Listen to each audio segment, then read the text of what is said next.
Para declarar voto, presidente. Presidente, apenas fazer a menção, até achei que o colega Aldonei era antes, que pediu antes a declaração do Quimim, por isso que eu estava para o lado de lá. Mas apenas deixar registrado o voto favorável e fazer menção, né, o colega partidário hoje, vereador licenciado desta casa, vereador Adriano Bressan, que juntamente com a vereadora Estela Balardim são os autores, né, desse projeto importante, e saudar os estudantes que estão aqui, os familiares, os professores também, né? E lembrar que Caxias do Sul foi uma cidade forjada por imigrantes, né? Hoje, nesse ano, nós comemoramos o Sesc Centenário da imigração italiana na cidade.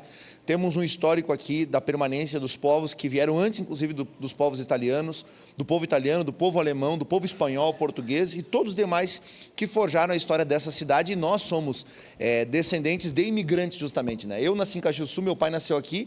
Meu avô nasceu nessa cidade também, mas do lado de mãe, por exemplo, a minha mãe é da cidade de Bom Jesus, que eu sei que tem alguns colegas aí que têm apreço, o vereador Aldonei, inclusive, né, tem um bom contato com a cidade de Bom Jesus. Outros parentes também não vieram, não são nascidos em Caxias do Sul, justamente demonstrando de que essa cidade foi feita a muitas mãos, com muita força, e faço coro ao que disse o colega Zé D'Ambrós, né? Xenofobia, racismo, isso acontece de todos os lados e contra todas as pessoas.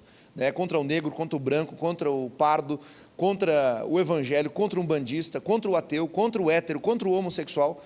A gente tem que combater isso na raiz e tratar isso como crime, independente do lado que venha e por quem venha.